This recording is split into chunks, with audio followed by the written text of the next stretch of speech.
It's Top 5 Tuesday here on Main Street Sports Today, presented by the Tennessee Orthopedic Alliance of Columbia. That's Wade Neely at his home. I'm Maurice Patton, and I am here at Main Street Murray Central in Columbia. Thanks for joining us. We'll be here for the next couple of hours talking local, regional, and national sports topics, and excited about it. Wade, what's up? What's happening, Mo? Yeah, you're in Columbia. You must have something going on today. What you got cooking? Past tense, had something going on. We had some scholarship signings at a couple of schools down this way earlier, and so I needed to be down here and just decided to hang out. You know, we got this studio, might as well use it.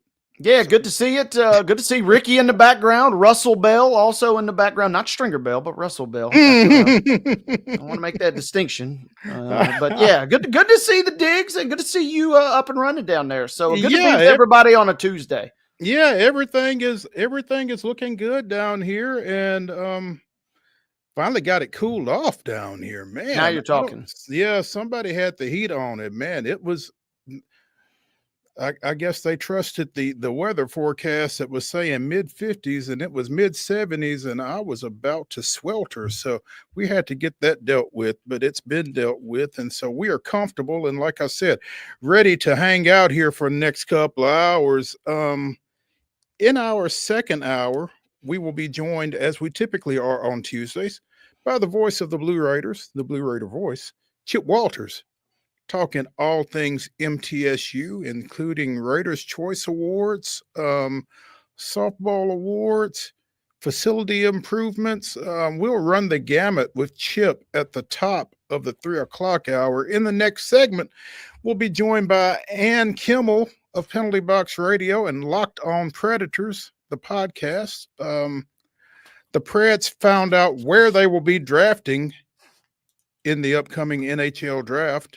And it could have been better, but I guess it could have been worse. We'll talk to Ann a little bit more about that and some other Barry Trotz comments coming out of yesterday. And we will get her thoughts on some playoff action as the second round, I guess it's the semifinals of the conferences got going last night. So checking in with Ann in the next segment, looking forward to that. Also, we'll talk a little Braves. Talk a little Major League Baseball, talk some college football. NBA playoffs continue as they do for the next month or so, I guess. We'll talk a little bit about that. Some NFL news, some college basketball news that we need to get to as well. And again, it is Top 5 Tuesday. Wade and I will close the show by giving you our top 5 athlete nicknames. And this should be kind of fascinating, man. There's a couple of lists out there, and there's some pretty good ones. We'll see how many of them Wade and I come up with. So be sure and stick around for the final segment when we get into that. Big show. A lot of fun. Looking forward to it. Stick around with us here for the next couple of hours. What do you say? Wade, what do you say? Should we go ahead and get this thing rolling with what we do about this time? Let's do it. Let's get into yesterday's results and today's schedule on the Rundown. This is the Rundown. Lock and load, boys and girls. It is time for the Tuesday Rundown, and that means we give you Monday baseball results to crank us up. And we start with Beach, who defeated Green Hill last night 13-2. Green Hill bouncing back with a 7-4 victory as tournament play continues. Again, 13-2 Beach in the opener. Green Hill with a 7-4 victory in the second game. Clarksville Academy with a 2-0 win versus Webb School. It was Columbia Academy 6, Davidson Academy nothing. Wilson Central topping Cookeville last night 5-3. Creekwood with a 7-6 victory versus Montgomery Central. Creekwood also defeated Sycamore last night 4-3. Dixon County defeating Henry County 10-0. Same score as Eagleville topped Moore County last night. Webb School with a 7-2 victory versus Friendship Christian. It was Davidson Academy 12, Good Pasture 2. McKenzie with a 12-2 victory versus Houston County. Hollow Rock Brewston with an 8-3 victory versus Houston County. As we come down the home stretch, Lincoln County topping Columbia last night 3-2. Hold on. Stop. All right. That Lincoln County Columbia game was decided on a suicide squeeze with 2 outs as the Falcons walked Central off down in Fayetteville last night. Got some insider information on that one late from Columbia Central outfielder Autry Smith, unfortunately. But that was the District 9 4A championship. Both those teams will advance to region tournament play. I'd love to listen to Austin Coletti's call on Lincoln County radio then, because he was probably leaping out of his seat based on what you just described there. I know I would be. Absolutely. For Lincoln County last night. Final few we come down the stretch here was Lawrence County with a 10-0 win versus Murfreesboro Central Magnet. Richland with a 13-0 win versus Hampshire. And depending on who your scorekeeper was, Luke Jones tossed a no-hitter last night. An error in question. Pete Pulaski said his live crew said it should have been an error. Richland dugout says it was a hit. We'll let you guys decide. But Richland defeats Hampshire to win the 10A tournament title there. Lawrence County with a 4-3 victory over Tullahoma, and Zion Christian tops Clarksville Christian last night 5-0. In softball action on Monday, Mount Juliet with a 6-0 win over Beach. Coffee County defeated Columbia Central 10-1. Donaldson Christian with a 4-1 win over Columbia Academy. Also, Friendship Christian defeated Davidson Academy 2-0. Cornersville edged Culleoka 7-5. It was Eagleville 15, Fayetteville nothing. Green Hill with an 11-1 win over Hendersonville. Lewis County down Loretto 13-3. Summertown down Mount Pleasant 11-1. Couple of 10-run wins in District 10 2A there. Oakland with a 19-2 victory over Rockvale. It was Richland 13, Santa Fe nothing. Siegel with a 13-8 win over Riverdale. Wilson Central defeated Smyrna 9-3. And Stewart's Creek by 2 touchdowns over Cookeville 14-0. In boys soccer action on Monday, Columbia Central ended Spring Hill season with a 2-0 victory in District 9 3A. Gallatin edging Mount Juliet 1-0. Laverne with an 8-3 victory over Wilson Central. It was Riverdale 1, Oakland 0. Giles County and Tullahoma played to a 2-2 draw that had to go to penalty kicks. Giles County wins it 3-0 on penalty kicks because this was a postseason game and you had to have a winner. So, much quicker PK shootout mode than the 19 rounds they went 2 years ago. They got it over early, at least last night. Oh my goodness, I can't imagine. Smyrna with a 4-3 win over Lebanon. It was Richland in overtime defeating Loretto. In double overtime defeating Loretto 1-0. Battle Creek, no overtime needed for their 9-0 victory over Culleoka. Stone Memorial with a 4-1 win over Watertown, and Zion Christian defeated Lighthouse Christian of Antioch 8-1. Major League Baseball action on Monday. It was the Brewers 5, the Astros 1, and it was the Braves 4-0 over Cincinnati. More on both of these later in the show. Let's go to today's schedule, and we'll start with baseball. Slew of games across the mid-state here, including Christian Community at Zion Christian. That game gets underway at 5 p.m. 7 o'clock, we'll see Sycamore at Creekwood. I missed one. Columbia Academy at Clarksville Academy set for 6 p.m. Tonight. And we do not have a start time listed, but our schedule does show York Institute at Watertown. Softball action. Games getting underway at 5 as Beach will meet Hendersonville. Loretto is on the road at Mount Pleasant. Culleoka will tangle with Santa Fe. It'll be Rockvale versus Siegel. Laverne will take on Smyrna at 5. Shelbyville with a 6 p.m. showdown at Columbia. Spring Hill will travel to Warren County at the same time. 6:30 will be Friendship Christian at DCA. And 7 o'clock starts for Mount Juliet at Green Hill. Summertown versus Lewis County. Cornersville at Richland. Yes, sir. That Summertown Lewis County game, that is in District 10 2A play. That is at Mount Pleasant as well, in addition to that 5 p.m. Loretto Mount Pleasant game. Double your pleasure, baby. There you go. Should be fun. Cornersville at Richland at 7, and capping our softball scoreboard will be Oakland and Blackman at 7 p.m. In boys soccer action tonight, we have all 7 o'clock starts. Laverne is at Cookeville. Riverdale plays Rockvale. Blackman plays Siegel, and Smyrna is at Stewart's Creek. Again, all 7 o'clock starts. Major League Baseball action at 6:15. The Cincinnati Reds continue their series at Truist Park against the Atlanta Braves. You can see it on FanDuel Sports. And the Astros and Brewers continue their series up at American Family Field in Milwaukee. That's a 6:40 first pitch, can be seen on local TV. 6:35 at First Horizon Park. The Norfolk Tides come to town, taking on the Nashville Sounds in the opener of this week's 6-game series. It is Tito's Tail Wagging Tuesday, and if you look around, you might see Wade Neely in the house. Going to be game time decision. We're supposed to pick up a new foster pup this evening, Mo. And if we pick up the foster pup, maybe too much for her to bear. But if we don't, look for me, Mary Austin, and Wynn. Yeah, in the outfield celebrating tail wag this evening. There you go. Ladies and gentlemen, that concludes your rundown.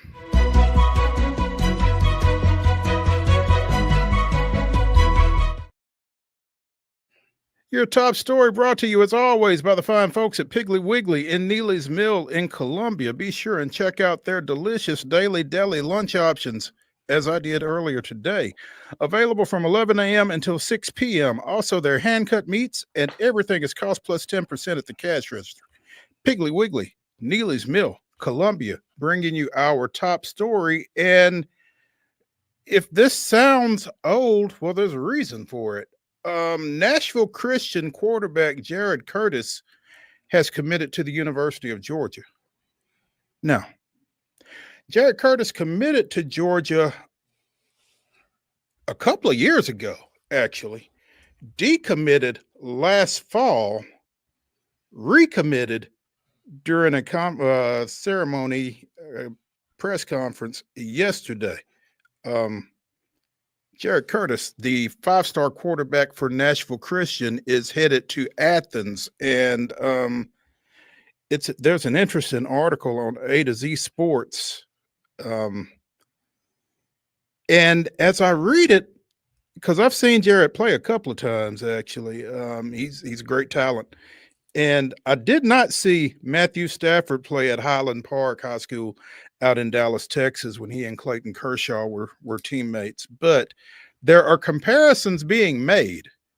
And while it sounds like a lot of pressure to put on a young kid, I can kind of see it. They kind of got similar styles of games. You know, Jarrett likes to get out of the pocket. He likes to throw it all over the field. He likes to throw it from different arm angles. He's very inventive, very physical runner. I mean, I can see the comparisons, especially with Stafford having played at Georgia and Curtis going to Georgia. Apparently, Oregon made a push and was deep in his consideration, but ultimately, I guess he decided to go with what he knew. And again, Jared Curtis recommits to the University of Georgia as part of its 2026 recruiting class. He will be a senior this fall, looking for a second straight Division IIA state championship after defeating Columbia Academy in this past year's championship game. He's an elite talent, and yeah, the comparisons, in addition to the intangibles, I mean, he kind of just is built in the same vein as Matthew Stafford. Stafford tipping the scales 214 pounds, but they're both 6'3". Curtis a little heftier, but you're right. The ability to kind of get creative with his arm angles and kind of that pocket presence, he's just shifty enough. And I know it was Giles County, but he absolutely throttled Giles County a couple years ago in a preseason game, and you can see what he's able to do. And that was as a youngster. Now kind of stepping into his own. He will have a lot of eyes on him. He will have a lot of nationwide attention on him this year, as everybody in Athens is kind of excited to welcome him into the fold. So seemed like Oregon, like you said, was making a little bit of a surge. Alabama kind of in the mix before Tommy Rees departed, this past offseason. But really, it felt like a two-team race. And, yeah, go back with what you know.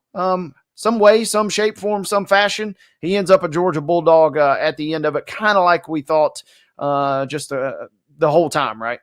Yeah, and I mean, I think he's going to be a great fit down there. I think they're going to do some great things with him, like you said. His ability to throw it, and also don't be fooled. He can tuck it and run with it as well and make some things happen in the run game. And I think Jeff Brothers has done a great job over at Nashville Christian of letting him be him, and getting the full arsenal out of his abilities. So, they're obviously going to be a team to watch in Division IIA. He's going to be a player to watch.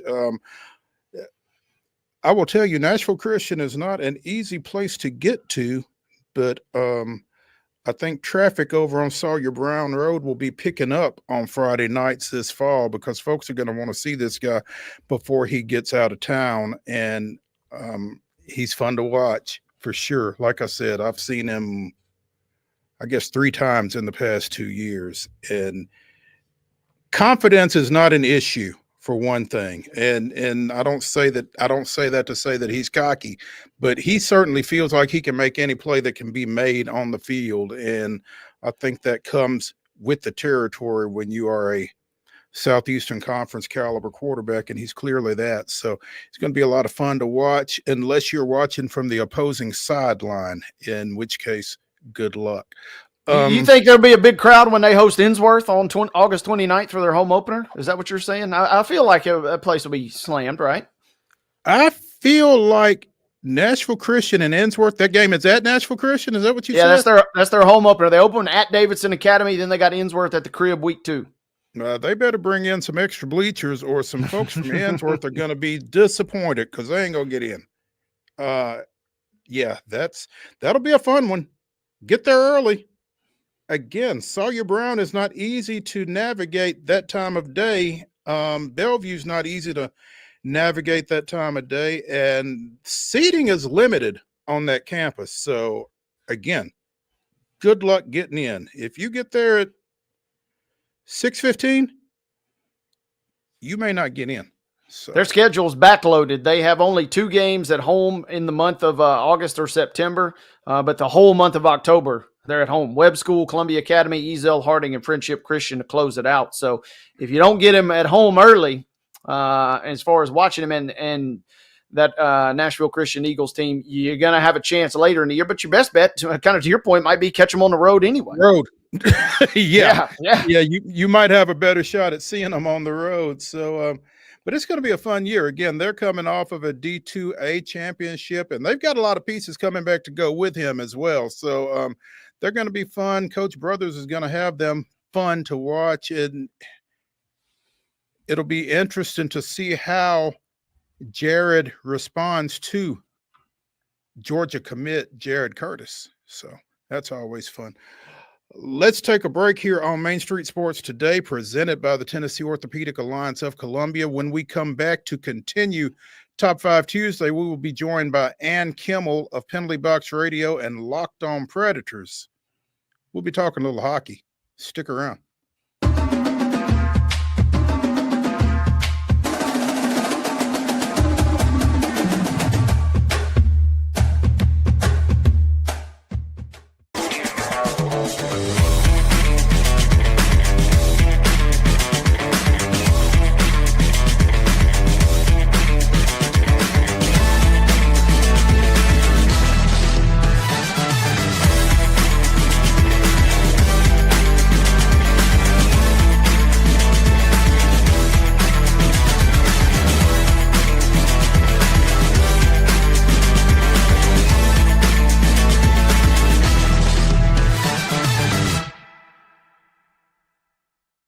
Get ready, race fans. NASCAR is back in Music City with a new name, the Cracker Barrel 400. Guitars, fast cars, and the comfort of Cracker Barrel's country hospitality. May 30th through June 1st. The action kicks off Friday night at Nashville Super Speedway with the Rackley Roofing 200. Then the Tennessee Lottery 250 on Saturday. And Sunday night, NASCAR's top stars under the lights in the Cracker Barrel 400. Get your tickets now at NashvilleSuperspeedway.com.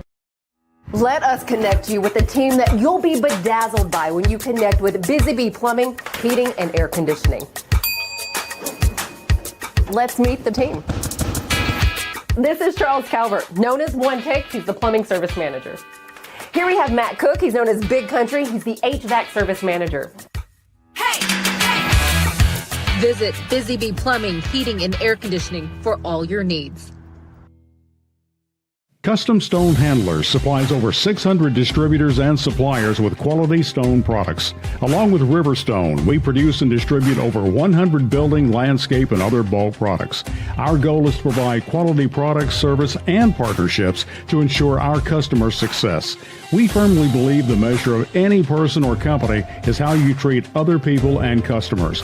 Give them a call at 931-490-4990 or visit CustomStoneHandlers.com.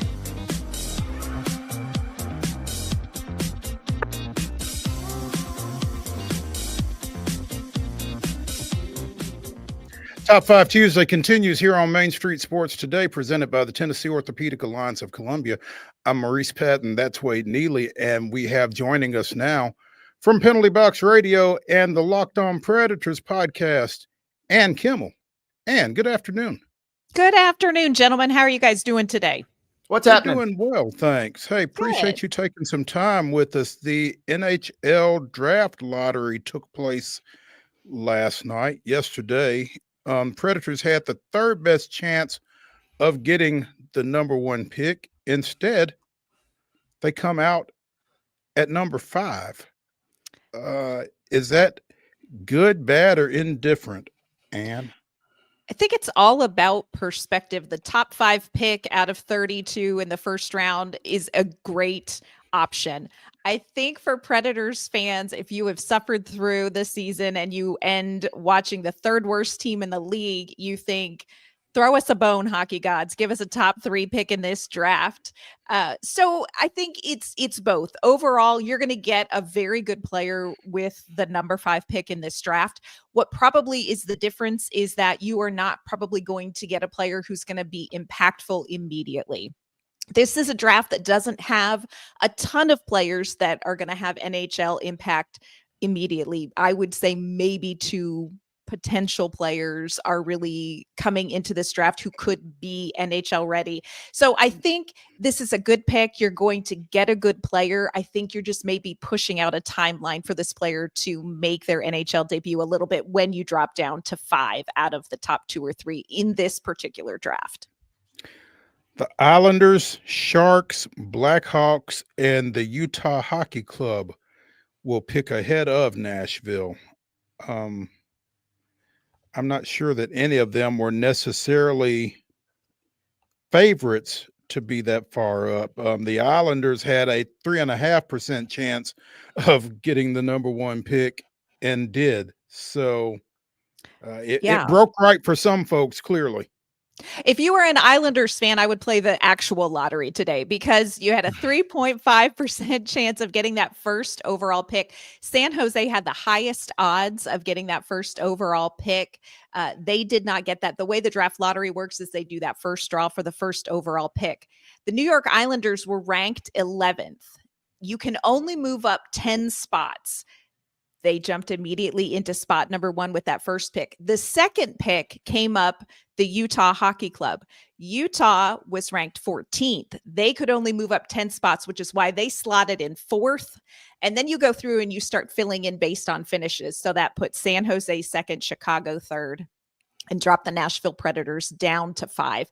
And again, 5 is a great pick. This is the second highest that the Predators have picked in a long time. They had a 4th overall pick where they picked Seth Jones, but I think that was back in, I'm not even going to get the date right, eons ago. Eons ago. Yes. Yes. So it's good news, but you always wish for a little better news. Do you know what I mean? Mm-hmm. So the lottery is for the number 1 pick only, then? Is that what I'm understanding? It'll tell you the draft order for the first 14 teams. So the teams that are out of the postseason, you have to figure out where they are going to pick. The rest of the teams are going to fill in based on the way they finish in the postseason. Right. But they only do 2 draws for the first overall pick and then the second pick. And then they fill you in based on how you performed in the season. Nashville clearly did not perform well, but still ended up with the 5th overall pick. Okay. And I'm reading a story on the Athletic mock draft season and all. It is what it is. they're painting the picture that the Islanders, obviously it catches them by surprise, to your point about, go out and play a scratch off today.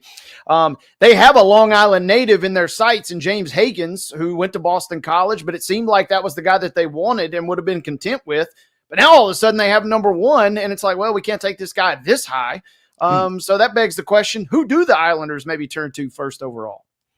This is a great question, a great problem to have if you are the New York Islanders. I think across the board, most people who have studied these prospects would agree that there's a player named Matthew Schaefer. He is a left shot defenseman. He plays with the Erie Otters. And this is one of those players that you look at and you say, okay, is that the next Cale Makar? This is a player who just may be, not guaranteeing it, but maybe one of those defensemen who changes the trajectory of a franchise. So I think across the board, if you asked most of the people who study prospects, they're going to say, if you are looking for the best overall player, it's going to be this Matthew Schaefer. If you are looking for the best offensive player, a lot of people are going to point you to Michael Misa, who is a forward. He's also played some center and just very prolific scoring. He's great at skating, great at moving the puck. And I think if you're looking at your top two prospects who are the most ready to impact the team that drafts them, those are the two guys you're looking at. But James Hagan is going to be a very good pick for someone. He's kind of shifted a little bit down in some of the rankings over the course of the season, but there are still a lot of good prospects available. Porter Martone is one. There's a young player, Caleb Desnoyers, Roger McQueen. These are all centers, forwards that are still going to be available in the draft. You mentioned Hagan too. Conveniently enough, the Athletics mock draft has the Preds taking him at 5. Mm-hmm. And we just spoke with you recently about the value of kind of finding that diamond in the rough and finding that center position. What would make him, or what are some traits, better phrased, I guess, what are some traits in a center that would fill the needs that Nashville desperately wants? Yeah, I think James Hagan is a really good opportunity for the Predators if he is still available there. One of the things I like best about him is that he has played center consistently. Michael Misa has shifted back and forth. He plays winger a lot, but James Hagan really is more of that traditional center. He is the guy who drives play. He is going to be the person who is going to kind of set the tempo. He's going to dish the play off. He's going to kind of set some things in motion for them. And a lot of players that Nashville have on the roster now do both. You look at somebody like a Ryan O'Reilly or a Steven Stamkos, they can play both. The upside of a player like James Hagan is this is just sort of his natural position. And so you want to kind of keep your eye on that as you're looking at these draft prospects, somebody who this is their natural position and it will likely be their position going forward. So I think that's part of what the Predators are going to be looking for, as they kind of focus positionally on filling that need.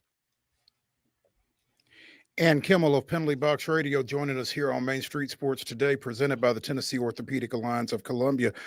And there was also discussion yesterday with General Manager Barry Trotz regarding the coaching situation for the Nashville Predators. And Trotz made, I guess, the strongest comments he has made to this point since the end of the 24-25 season regarding Andrew Brunette's status as Predators coach, and basically gave him a vote of confidence, I guess.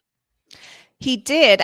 I think the longer it went on and the landscape of the coaching situation in the league right now, it just seemed apparent that Barry Trotz really was going to stick with Andrew Brunette. There are a number of openings across the league, and Nashville being in the Central Division, which is such a competitive division and is going to continue to be competitive. There are just some other opportunities that I think some of the top coaching prospects are going to look at more. I also do think that Barry Trotz believes in Andrew Brunette. I don't think that this is Barry Trotz settling.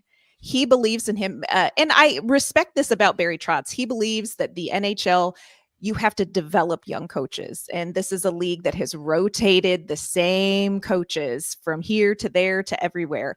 And so just personally, I like the idea of let's grow some of these coaches into this league.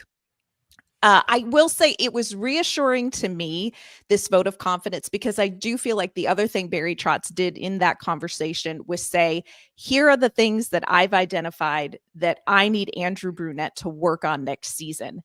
And that is encouraging, because if you just roll it back and say, nope, do it the exact same way, that's where there's a huge red flag. And so I think that there are opportunities for growth that Trotz and Andrew Brunette have talked about. And that should be encouraging, I think, to the fan base, that look, Barry Trotz acknowledges that there were issues with coaching that he wants, Andrew Brunette to maybe make some adjustments on going forward. Does that mean some position coach change up? Now that we kind of have this head coaching realm solidified, does that mean some of those other areas maybe should be on high alert? Well, we asked Barry Trotz about that. You know who you want for your head coach. What about assistant coaches? And he said he is always on the lookout for that kind of talent. So he has not ruled that out, but has also said he was pleased with what he got from some of those, assistant coaches that were very specifically tuned into defense or special teams. But that is an option that he is open to as well. So that is something I think we need to kind of keep our eye on this offseason. If Barry Trotz finds somebody that he says, you know what, this person is going to come in and help in this particular area where the Predators struggled. And when you take a season like the Predators had this past year with so many shortfalls relative to what the expectations were, I'm sure the answer is everything, but what is it specifically that you look for, Brunette, to try to address in this fourth season? The two things that Barry Trotz said he wants to see Andrew Brunette work on are adjustments and accountability. So from the coaching standpoint, be maybe a little bit more flexible when it comes to the system and the players in the system. I always say you have to parent the kids you have, not the kids you wish you had. And that's true for a head coach as well. And so I think there is some adjustments that Barry Trotz would like Andrew Brunette to make when it comes to fitting the players on the roster in the system. The other thing he talked about was accountability. And I thought this was really interesting because it felt like, and this is something that those of us who watched this season, I think we can just identify as well. It felt like there was a different level of accountability for veterans and young players, where when a young player made a mistake, they were pulled from ice time. And veterans got this really, really long leash. And while you understand Andrew Brunette's just trying to get these new veterans going, there is a level of accountability that I think Barry Trotz wants Andrew Brunette to lean into across the board.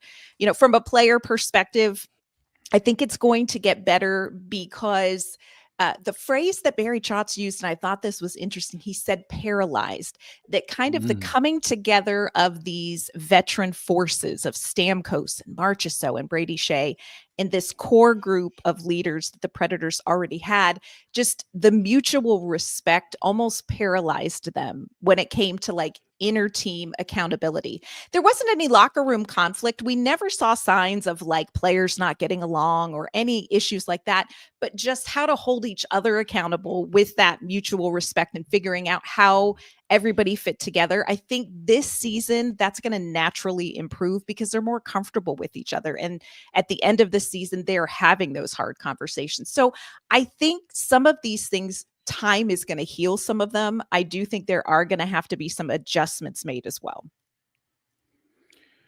It's really intriguing. And it's kind of a lot to take in, I think, as you try to find where this Predators team tries to move forward for 25-26. We're visiting with and I just went blank. I'm sorry. And KIMMEL. And KIMMEL of Penalty Box Radio here on Main Street Sports Today. I'm thinking about 8 different things, and I apologize, but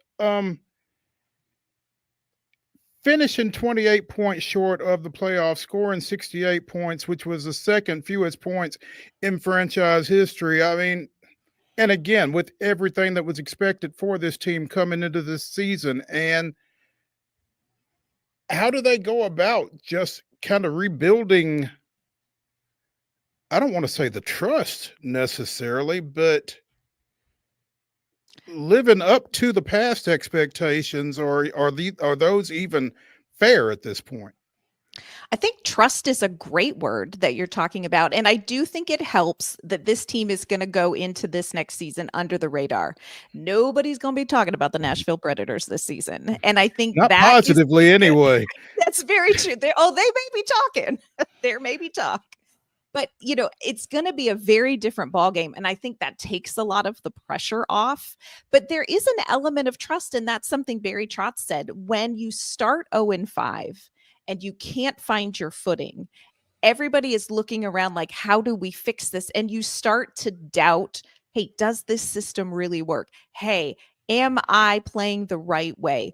Oh, I probably as an individual player need to step up and do more, which then kind of pulls the team further out of playing as a 5-man unit on the ice. And I think that really snowballed for this team. And it started with those first 5 losses. And that's something we didn't see them really consistently come back together with, even by the end of the season. I think just expectations being very low is going to help with that. I think familiarity is going to help with that. And I think a lot of off-season conversation has got to help with that. And again, it comes back to Andrew Brunette making some adjustments where the players and the coach kind of meet in the middle and find a way to stay on the same page despite how things are going on the ice. And what's the next move now? Obviously, the draft order has been solidified. When can we start, licking our chops about free agency and how active after such a busy offseason last year? How active do you expect Nashville to be this go around? Yeah, there's a lot on the schedule coming up. They have the NHL Combine with some of these prospects. It's coming up in Buffalo, June 1st through the 7th. Barry Trotz and the scouting department will be there. They have meetings already scheduled with some of these top 10 prospects. So they'll watch them on ice. They'll chat with them off ice. And then they're going to begin to kind of compile draft strategy. If this happens, then we this. So all of that work is going on. In the meanwhile, Barry Trotz did say that probably the Predators are not going to be as active in the offseason market. The free agency kicks off July 1st. He expects that what they'll look for is what he calls a hockey trade, where you would get a young player already in the NHL to come into Nashville, because he feels like there's a gap. You've got a lot of these experienced veterans. You've got a lot of young players that are coming up in the system with not as much experience. And I think he is going to be out there looking for kind of somebody in the middle, a young player with NHL experience. That's going to involve perhaps a draft pick, maybe some of the Nashville Predators prospects, but that's the kind of move you're looking at. I don't know that he is going to go out there and say, we're going to go out there and we're going to go after a Mitch Marner or, another big fish. So look for maybe some smaller moves when it comes to free agency and a lot of action when it comes time for the draft. They've got 3 picks in the first round, so they've got a lot of work to do to decide who they want to pursue. And just on average, how long does it take a draft pick to get to the NHL? That's a great question. Of course, it can vary. You see like a Connor Bedard, a Macklin Celebrini just jump right in, but that is atypical. So you're looking at players who are drafted at 18 years old. You are probably looking at some of these players who most of them are going to be ready for an NHL debut, maybe 21. 22. Now, we had some players this year who made their debuts earlier. I believe Zachary Leroux was 20, 21 when he made his. Fedor Svechkov was 20 years old. So it varies a little bit, but you're looking at players who need to cook either back in juniors, back in the NCAA, or in the AHL for a couple of seasons before they're really ready. Okay. We got into conference semifinal play in the NHL playoffs last night, starting with Toronto and Florida. And as you and Wade had said last week, in anticipation of this series, it didn't disappoint. Maple Leafs 5-4. What were your impressions from last night? Loved what Toronto was able to do. We've talked about Toronto. Can they ever get out of the first round? They always shoot themselves in the foot. Their core 4 just don't seem to step up. And I think they've suddenly heard the rumors and are determined to prove them not true. So I loved that about Toronto. I think they came out and, those players that they need to be at their top performance, you're seeing that William Nylander, you're seeing his performance. So I really like that. I think you're going to have to keep an eye on the goaltending situation. Anthony Stolarz had to leave the game with what we assume is a concussion. So that's something to keep an eye on with Toronto. I think Toronto feels like they got over the hitch and the giddy up. And now I think let's just see what they can do. Very intrigued to watch how they handled a physical Florida team. Florida's got a lot of physicality. They have a lot of offensive punch. They've got good goaltending. Toronto is going to be a team to watch now that they're kind of past that first round. They may surprise some people.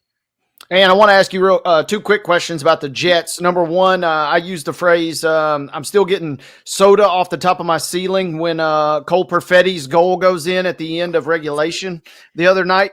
But number one, kind of break that series down that just transpired, because it seemed like St. Louis had Winnipeg on the ropes. And then number two, give us an update, if you would, on Scheifele for the Jets. It seems like him being out makes them completely vulnerable, almost even in the first round like we saw. Yeah, that series, it's going to be hard to find a conference final or even a Stanley Cup final that is going to match what we saw unfold. If that was a movie, nobody would have believed it because of the way that Game 7 ended. And I was surprised by it because I think timing is everything in the postseason. And St. Louis came in, they peaked at the right time. And Winnipeg had been steadily good all season long. But when you lose a player like Mark Scheifele, you say, oh, I don't know if they can do this. So I think it was a very impressive win by Winnipeg, showed a lot of tenacity. I have heard that Scheifele was on the ice. I don't know that he is going to return yet to the series, but that's one of those players that could make or break a series, especially for Winnipeg. They've got a lot of top talent. We got Kyle Connor, and Cole Perfetti has just been incredible, stepping up into kind of that role. But that's one of those guys you really want to have. The other key for Winnipeg going forward is going to be goaltender Connor Hellebuck. He struggled against St. Louis, was pulled in all 3 games on the road. But this is a guy who, when he has his confidence, is really good. Let's see if he can kind of get back there in this second round. You've got Carolina at Washington and Edmonton at Vegas opening up those series tonight. Any thoughts, any particular talking points as far as what you're looking for early in those? I think Carolina-Washington is going to be great. Carolina, I think, is the team that is just quietly going about their business in the postseason. And everybody has been watching Washington. It's been the great chase and Alex Ovechkin. And can he get this team on, put him on his back and get him to the cup? I think that Carolina is just going to take care of business. I'm going to be very interested to see how that unfolds. Edmonton, I don't know how they do it, you all. I don't know how it's the magic of Connor McDavid and Leon Draisaitl. They don't necessarily have playoff caliber goaltending, but if Edmonton can outscore an opponent, they can stay in this. I think that's going to be an interesting series as well. And Kimmel of Penalty Box Radio and the Locked On Predators podcast joining us here on Main Street Sports Today, presented by the Tennessee Orthopedic Alliance of Columbia. And we appreciate your time, and I apologize for the brain freeze a second ago, but thank you for coming on with us, and look forward to catching up with you again here during the postseason. Sounds great. Talk to you soon. See ya. All right. Let's take a break. Let's continue here on Top 5 Tuesday on Main Street Sports Today. When we come back, we'll talk a little baseball. Stick around.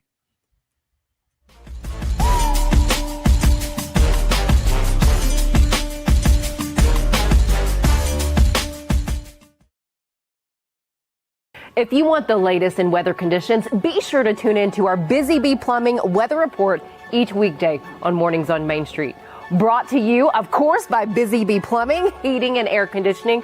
We will keep you updated on the latest conditions outside, like severe weather, heat, snow, rain, and even hail.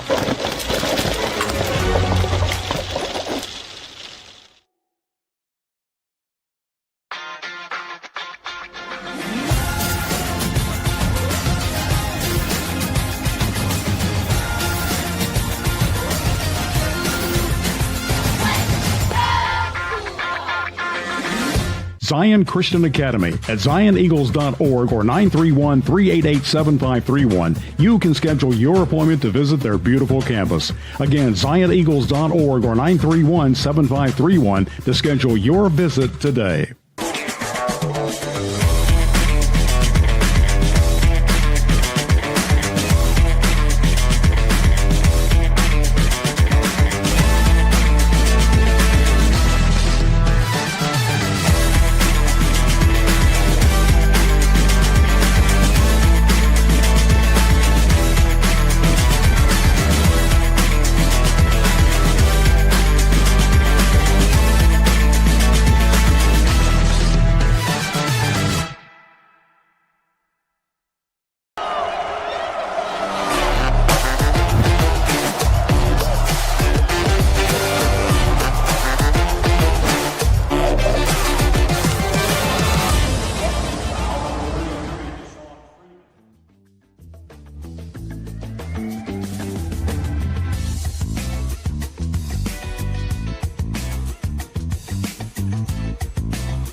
Hey, we're back here on Top 5 Tuesday on Main Street Sports Today, presented by the Tennessee Orthopedic Alliance of Columbia.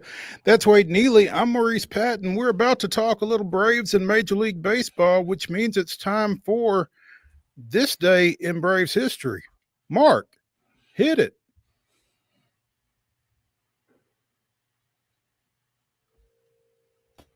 I'm having some trouble right now. Hold on.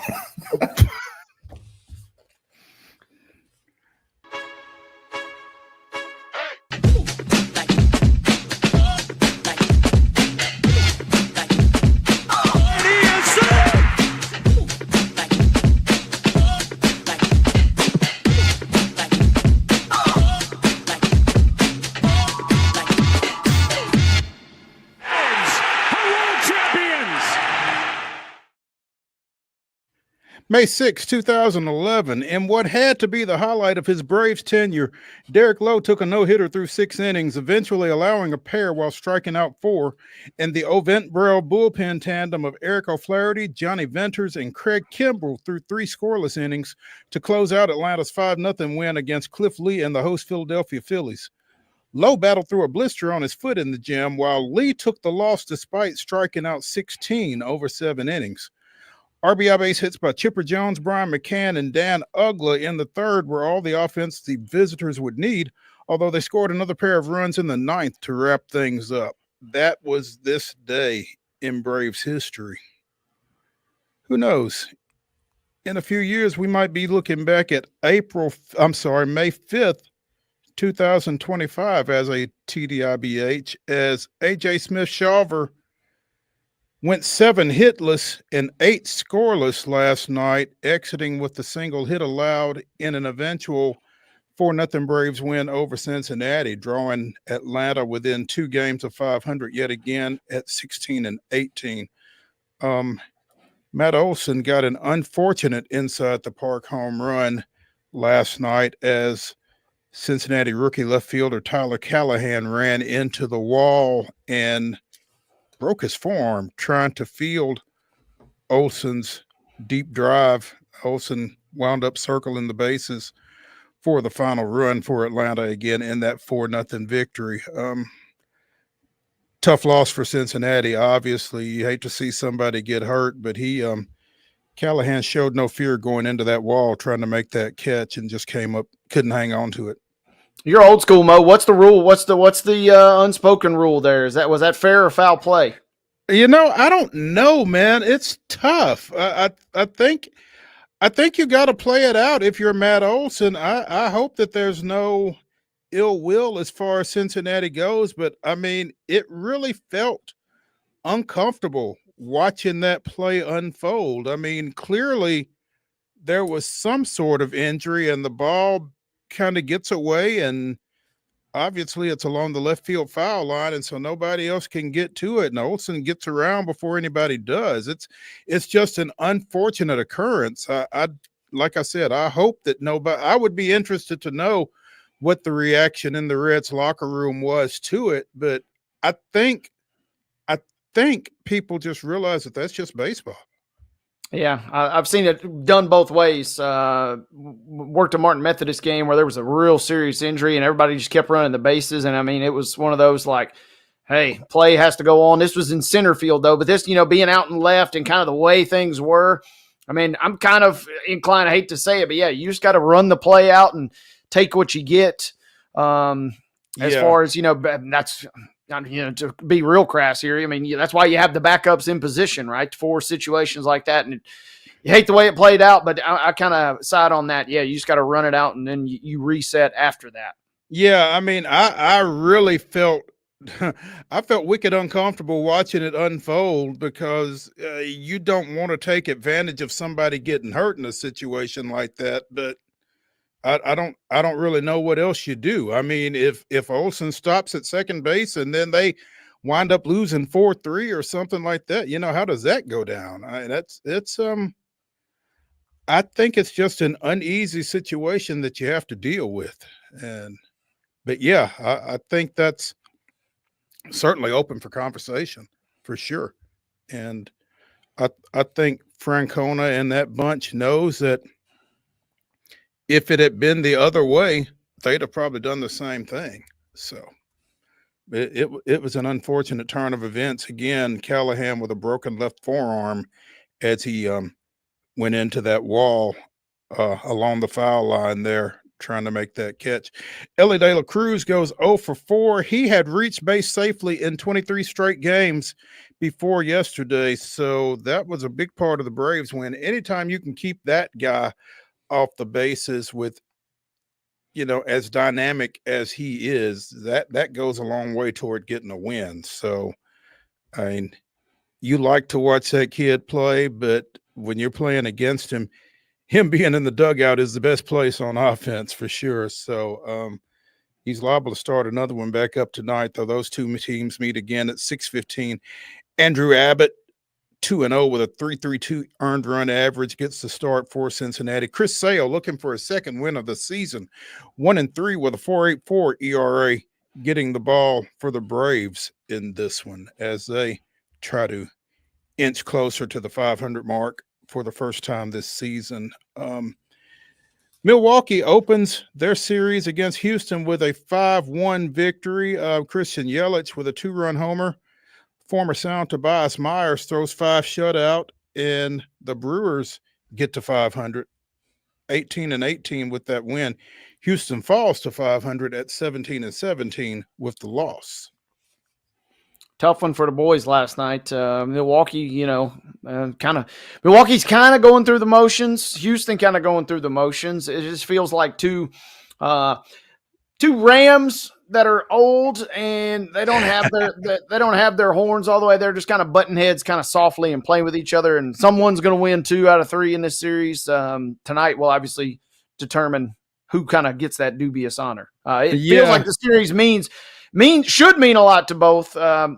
And especially to the Brewers, who Chicago feels like they were really on a heater. So it feels like they have less of a time to get their act together than Houston does, because as well as Seattle's played, they haven't been able to race out to a huge lead just yet. More on Seattle in a second. Yeah, Ronel Blanco, 6 innings, 6 Ks, but 7 hits and 3 runs, takes the loss in that one for the Astros. They go at it again at 6:40 tonight. Hayden Wesneski, 1-2 with a 3.86. Ex-Nashville Sound Chad Patrick gets the start for the Brewers, 1-3. The hot dog man. 3.87. There we go. That's right. You mentioned Seattle. The Athletics walked them off in West Sacramento last night, 7-6. Jacob Wilson with his second walk-off of the season. So the Athletics getting 20 wins. They are 20-16 on the year in that really competitive AL West that you were talking about. Yeah, they're scrappy, especially playing, a little bit better ball at home. They're up to 7-9 at home. This division feels like it's going to be whoever gets hot after the All-Star break. We're kind of virtually every team has led for at least one day thus far, maybe except for the Athletics. I could be wrong on that, but feels like everybody's enjoyed at least one day at top, and anybody can beat anybody. So it'll be interesting to see. Yeah, they kind of are settling into their new digs a little bit. The Athletics are one of 5 teams in the American League with at least 20 victories. I had a feeling they'd be scrappy this year. That total does not include the New York Yankees. So make of that what you will. 1 of 5 in the American League. There are about 5 in the National League as well. So 1 of 10 teams in Major League Baseball with 20-plus wins. And again, the New York Yankees are not in that club. The Philadelphia Phillies are not either. And obviously the Atlanta Braves aren't. So. Or the Rockies. Most definitely not the Rockies. Yeah. Rockies toiling at 6-28 right now. The Padres are one of those teams, 23-11 coming into today's play, and they're getting some good news. Jackson Merrill, who has been out with a strained hamstring, is expected to come back for tonight's matchup against the Yankees. I know they'll be glad to get him back. Second in the Rookie of the Year balloting last year, and got a nice little contract extension earlier this season. They opened their series, a wet opener at Yankee Stadium with a 4-3 victory that included a couple of ejections. Fernando Tatis Jr. and Mike Schilt both got tossed in that one, but the Padres survived it and got the win. Again, 4-3. Those two teams will hook up again, and again, Jackson Merrill expected to be in the lineup for the Padres in that 6:05 start tonight. That was a masterclass last night, Mo, on your manager sticking up for your guy. I mean, when Schilt throws the glasses, incensed, and then, I mean, that's a classic argument for why you should have a manager that sticks up for you like that. You get tossed, and then boom, what do the Padres do? They score 4 runs and rally and win the game. That was a masterclass in getting your team motivated. Cool moment last night. I tell you, I guess it's a little easier to throw your glasses when you are a Major League Baseball manager than when you are a high school basketball coach, because I saw one do that about 30, 40 years ago, actually. I won't name him in an attempt to protect the not so innocent, but yeah, that's oh yeah, and then you can that's fiery stuff right there when the glasses get long. Yeah, and in theory, a Major League Baseball manager, you can go out and buy a new pair pretty easy, right? You smash those as a high school coach. Yeah. You might be out of commission for a couple weeks there until you can get your paper up to go buy a new set. Them lenses ain't cheap. Somebody's got to drive you around. Absolutely. Yeah, you got to get an Uber home at that point. Sounds of Norfolk begin their 6-game series tonight over at First Horizon Park. Again, it is Tito's Tail Wagging Tuesday. Get on out there and take your dog. Let's take a break here on Top 5 Tuesday on Main Street Sports Today, presented by the Tennessee Orthopedic Alliance of Columbia. In our final segment, Wade and I will give you the 5 best athlete nicknames that we've got. In between, though, we'll be talking to Chip Walters, getting the lowdown on everything MTSU. Stick around when we come back here on Main Street Sports Today.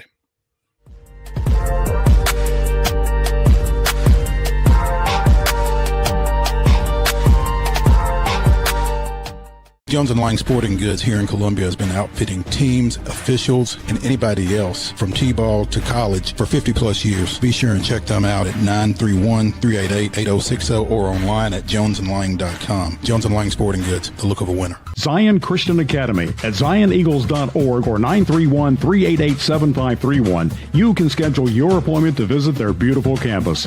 Again, zioneagles.org or 931-7531 to schedule your visit today.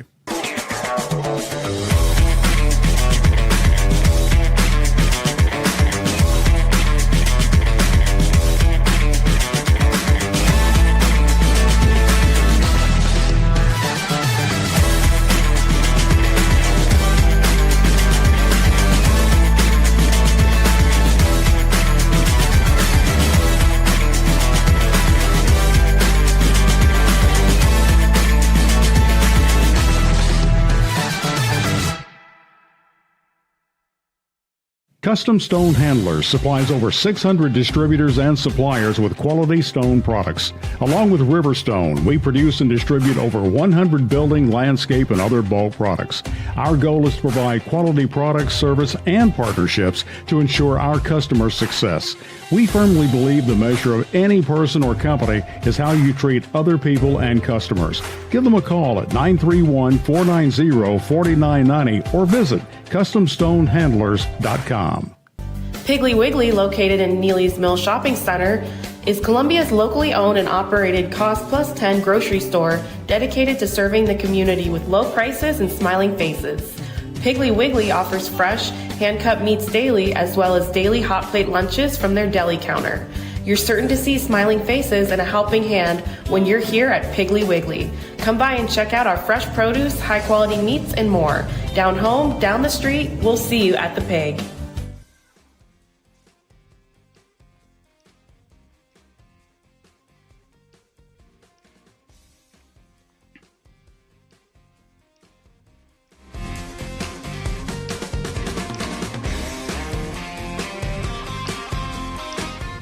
It's hour number 2 of Top 5 Tuesday here on Main Street Sports Today, presented by the Tennessee Orthopedic Alliance of Columbia. That's Wade Neely. I'm Maurice Patton, and we have joining us the Blue Raider voice, the pride of the dimple, Chip Walters, on this fine Tuesday afternoon. Chip, What's happening? It is a fine Tuesday afternoon indeed. Sun is shining and got a little mango slush going here. So The Route 44, huh? That's as good as no, it gets, not baby. quite. No, this is just a medium. So Oh, but got it during happy hour today, right after 2:00. So there you go. So there we go. Okay. All right. Hey, what's happening on campus, man? Well, it is coming that time of year where things starting to slow down. Blue Raider baseball is on the road today. Matter of fact, leaving probably right about now from campus, heading over to the Lipscomb campus for a little 6:00 tilt over off Granny White Pike. So Mr. Dick Palmer will be there. The old pro with he'll have the call tonight on the Blue Raider Network, and then they're back home this weekend for the final weekend of the final home weekend of the regular season. They still have a road trip to Kennesaw next weekend, and also have a trip to Tennessee Tech next Tuesday. But it is time to get some work done for sure on the weekends. Middle is 2 games out of the last spot in the tournament right now, and they need to take advantage of having 3 more home games this weekend.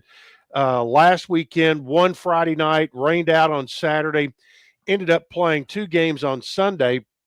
The first game on Sunday lost, and then the second game ended up going extras and lost in the eighth in the second game of 2 7-inning games of a doubleheader, and so they didn't help themselves out as much there. And so there's that. Women's softball had their regular season end up, and they went into the weekend needing to sweep and to get some help. Well, they swept UTEP. Gave up only 1 run in 3 games, but did not get the help that they needed. So their season came to a close, and the Conference USA tournament will open tomorrow in some undisclosed location. But so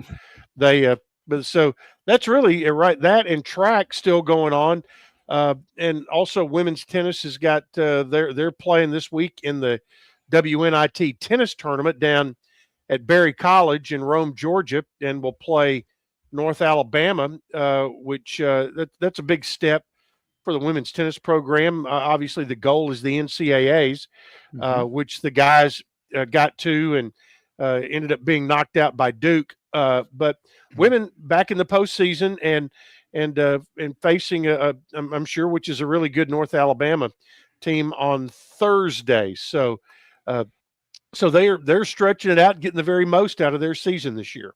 I did not realize there was a tournament other than the NCAAs for spring sports. That's kind well, of cool. I can tell you that you're not alone, and but this this opportunity came about, and they've taken advantage of it. So I think we're seeing that almost in almost every sport that there's an alternative tournament, and we've always had the NIT in men's basketball. The women's side has changed the name of it from the WNIT to the WBIT, and now you've got the college basketball crown. It'll be interesting to see if somebody tries to do something with the stick and ball sports and some sort of invitational to run alongside the NCAA championships for baseball and softball, just to, or if those teams are ready to go ahead, and if they're not in the NCAA tournament, their guys and gals are ready to get to their summer leagues wherever they might be across the country. That's what I was getting ready to say. I think in baseball in particular, that may actually be the case. If they're not going to the NCAAs, they might just be ready to get off campus and go do whatever it is that they've got planned for the summer to try to work on some development and that kind of thing. You mentioned the baseball team having some work to do. They are 2 games out of that final berth, currently held by Liberty. Liberty 7-14 in conference play, MTSU 5-16. But Sam Houston sits between them. The Bearcats 6-15, and that's who's coming to campus this weekend. That's right. Sam Houston 12-36 overall, MTSU 20-27. So while there is work to do, it feels like Middle has a chance to actually get that work done. Yeah, it does. And you know, this Middle baseball team has been a bit of an enigma. They I mean, you look at what they've done this year. They've got 3 top 25 wins, all coming on the road. They at the time Liberty was in the top 25. It was Dallas Baptist, so they won at Dallas Baptist. They won at Western when they were in the top 25, and then won at Vanderbilt when they were number 9. Right. So I mean, they have done that. They've gotten a no-hitter this year. You've had you've had some really good outings, but the consistency that they've looked for night in, night out, in particular on the weekends, has not been there. While they've had some huge conference wins, the bugaboo on this team is they have yet to win a series. All in the season. So they have been, they again, you look at this past weekend as a perfect example. You try to get to that third rubber game and get a win. Well, losing extra innings. You're that close to, you're probably a base hit away from, or you're probably a handful of base hits away from winning 3 or 4 series in Conference USA this year. It's been one that's been a head scratcher for Coach Jerry Myers and his team. You've seen some terrific offensive performances. We've seen great pitching performances, but trying to tie it all together and put it all together has been the issue this year. We're so deep in the season, Chip, it's almost as if I don't know that we'll get it figured out. You're just kind of hoping that we just keep you just get the right burst of positive expectation to go your way at just the right time to close this out. Right, and now's the time, and that's what you're down to now, and plus, I mean, and this baseball team has had a couple of devastating injuries to it. You've got a couple of starters out. Your Friday night starter / starting first baseman out most of the year, and that's they're never going to make excuses, but when you start looking at reasons of what has kept you from the consistency you want to be, it you don't have to look too far and start looking at early box scores and saying, oh, where's this guy now? Where's that guy now? And, and that was at a time when you kind of had things clicking coming out of the gates. And, but that's something you really can't control. You just try to control the controllables and do what you can. And they've done a good job of, using some duct tape and baling wire and coming up with some things. And now, like Wade said, you just try to find that burst here with, you've got 8 games to play starting tonight. You got 8. And that's the only thing you're guaranteed right now. If you want to get anything else, it's up to you to what you do in these 8 games, the 6 conference games. It's up to what you do in those, whether or not you guarantee yourself anything further than that. And this Sam Houston series is particularly pivotal, for MTSU in that their final series is at Kennesaw State. They're in second place right now. Kennesaw State. Yeah. So you don't want to go into that series having to get it done. So a sweep would be really in vogue for the Blue Raiders at Reese Smith Field this weekend. Chip Walters, the Blue Raider voice, joining us here on Main Street Sports Today, presented by the Tennessee Orthopedic Alliance of Columbia. Chip, let's flip back to softball for just a second, because even though their season is over, they are taking a little hardware home out of the season. Congratulations to freshman Jana Want, the Conference USA Freshman of the Year, as well as Layla Ammon, who was named to the Conference USA All Freshman team. That's right. And, Jeff Breeden, he's really talked a lot about his young players, and those two have been two that stepped up all along. Leela Ammon, she ended her freshman year with an ERA of just over 3, and that was in over 135 innings. She held batters under 300, struck out 91. She was a 2-time freshman of the week, and it seemed like, every time we turned around, Jana Want was doing something to impact winning.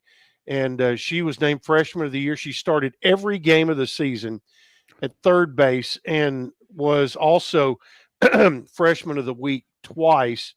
Now, as a freshman, she led the team in batting average at 342, on base percentage at 479, slugging percentage at 610, OPS at 1.089, had 50 hits, 37 RBIs, scored 33 runs, and walked 37 times. And, so, I mean, every time she was coming to the plate, she was making something positive happen more times than not. And so she really did, just a terrific job of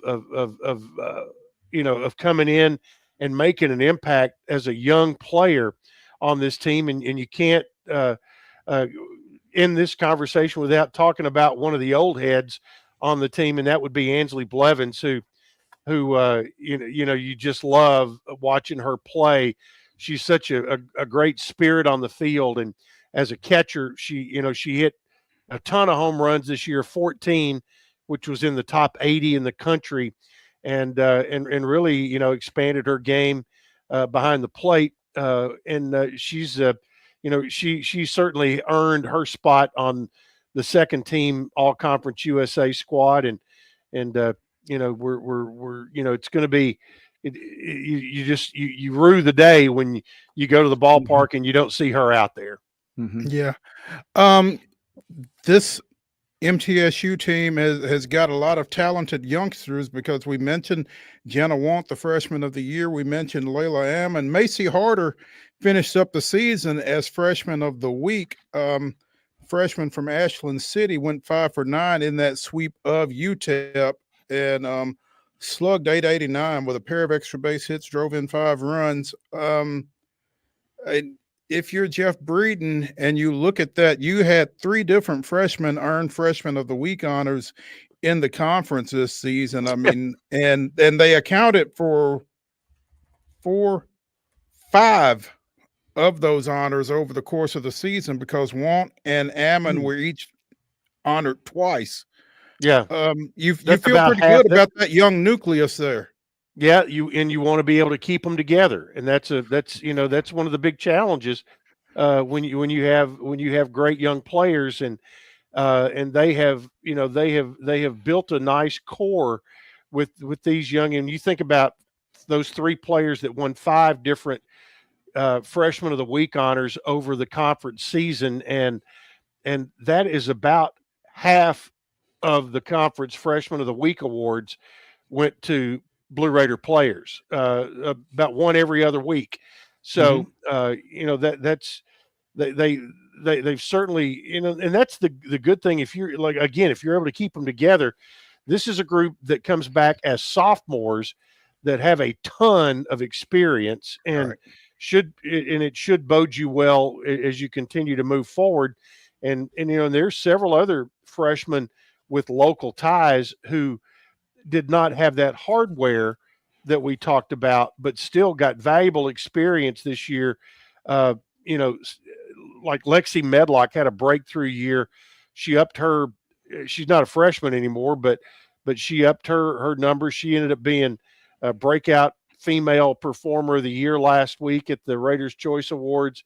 All up and down the lineup, you've got good young players who have in a year where they had some high hopes. The expectations now out of this group, again, keeping them together, will be higher moving into 2026.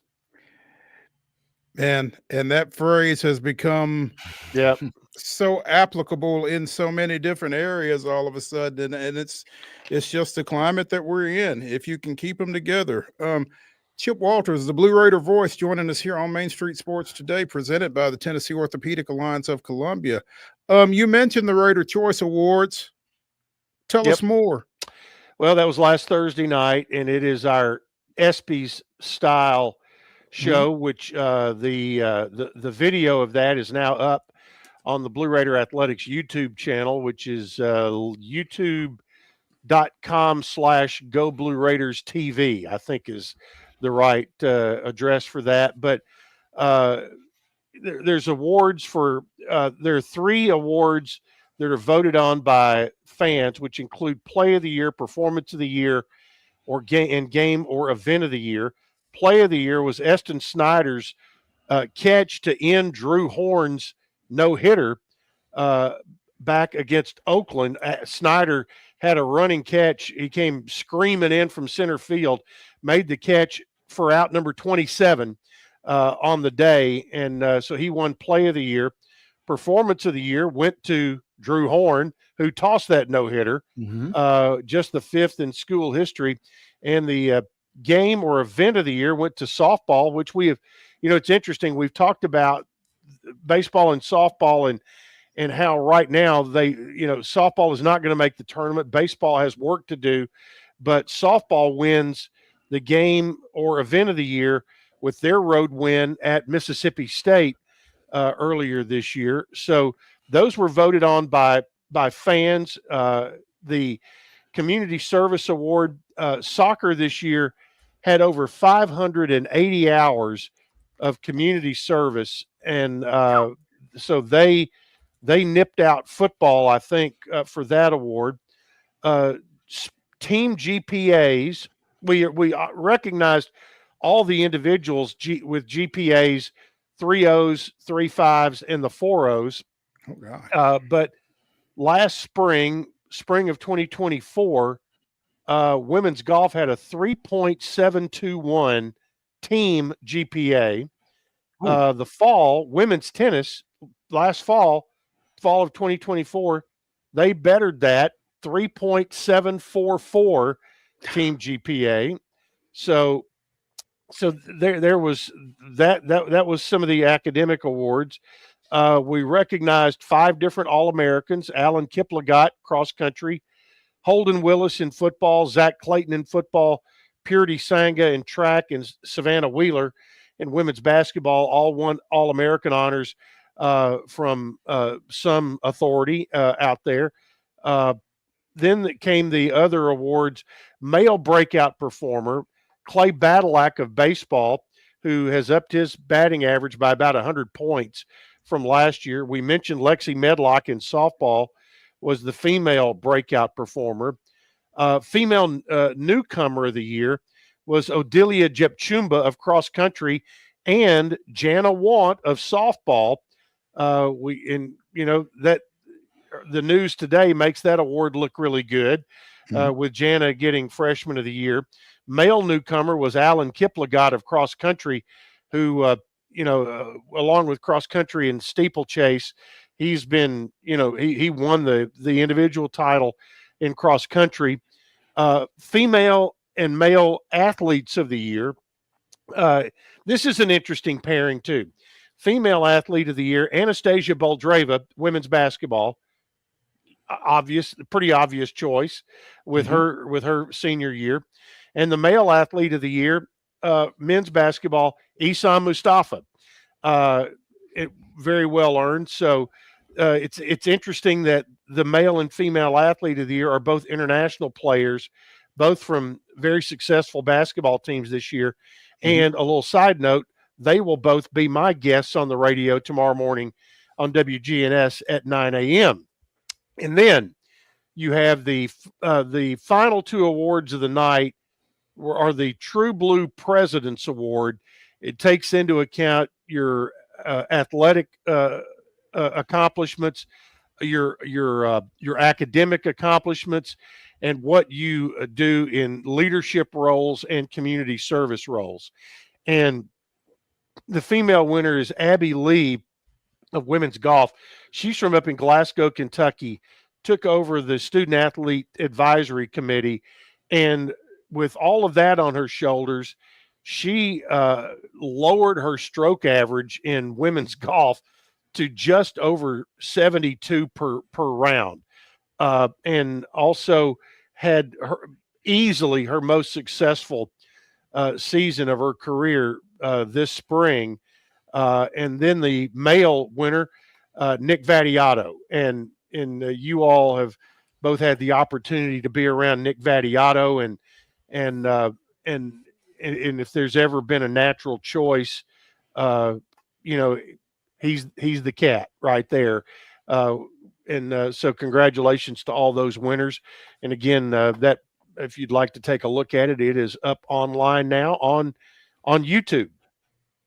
And we trust you held things down in according fashion, Chip. You did a good job of weaving all that together, it sounds like. Nothing got out of hand. Good. I was ably helped this year by two-time SGA president at MTSU, Makai Mosby, who last Wednesday, just one day before the Raiders' Choice Awards, he handed over the keys to the student body president's office to his successor. But Makai, he may be the first ever two-time student body president, but won his second term in a landslide. And he is a young man who is I'd like to be able to buy stock in as he moves on into his professional career. But he's been very active in student supportive athletics and was a very nice addition to the program and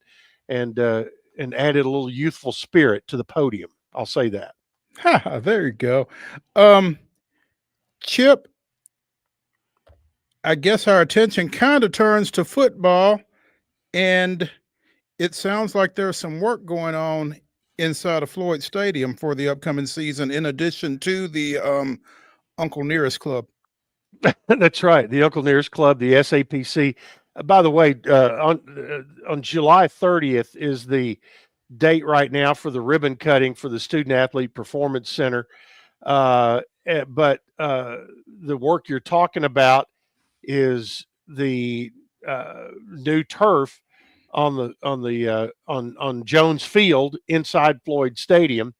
That work began a couple of weeks ago, and right after spring football had been completed, they got all the old turf up, guys, in 2 days. Wow! And there's a time lapse video out there.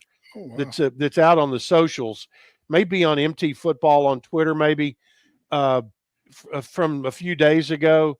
That is a time lapse of the turf coming up and being hauled out. It was, if I'm correct, it was 14 tractor trailer loads of the old synthetic turf going out. Now, the company that is putting in the new Shaw turf that will go in, it's my understanding, according to Nathan Wallach, who is kind of coordinating that project, is that they have some little robots or something about like this that they can put in the drainage pipes that are under the ground. So they're down to the when they put this turf in 11 years ago, they took the crown off the field, and it's been a flat surface ever since. So they had a lot of work to do 11 years ago when they put in all new drainage, all new everything underground.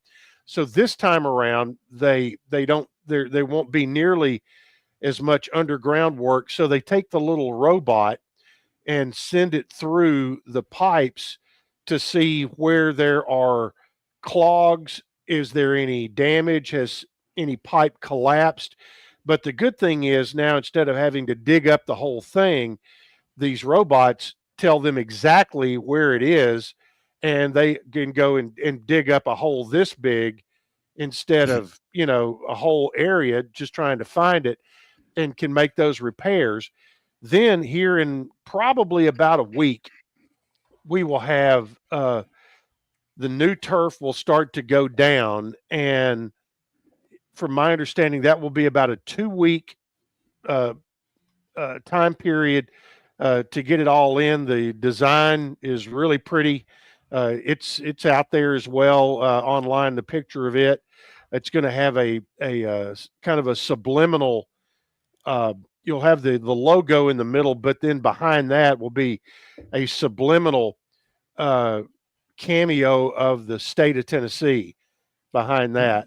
And so they're in the time since the old turf went in, and now a lot of the used to have, if you had different colored turf, you had to sew it in. Like the logo had to be, very meticulously cut out and sewn in with the different colors of turf. Now they have the ability to I think it's sublimate is the word. Exactly. They have the ability to sublimate color without having to cut out and sew back in. So the graphics can be much more sharp, much more detailed. Yeah. And it's still all one piece. And it's still all one piece, which holds it together better. You don't have seams. You're still going to have seams every so often, but you're not going to have a lot of little meticulous seams. So there's that. And also it's my understanding that the fill material in the old turf was ground up automobile tires. And we've all seen guys slide, and you'll see that black dust come up. Well, apparently all of that is all new, and there's other synthetic material that is in there now. Again, with the advancements that have been made, a lot of it about safety for players, which is one of the top concerns, whether it's, being able to plant your foot and get, and not get it stuck.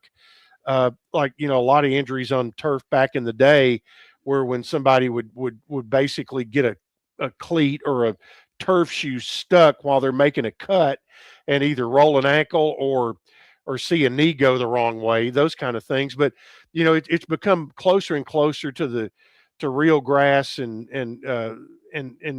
it, once you get it in, it is so much easier to maintain. And that's why that's been a big help at Reese Smith Field in baseball this year, with the area where they've put turf in the foul ground and baselines and around home plate. It's made a huge difference. I mean, like when rain stops, basically if you've had the infield covered, you don't have to worry about going and putting lines down and all that kind of stuff, because they're permanent, and you just pull the tarp off and you're ready to go. So that's a big project that's been going on. Also, they have added some new ribbon board in the stadium. We've always had basically goal line to goal line on the visitor side, but now added to that the width of the field, and it is up on the front facade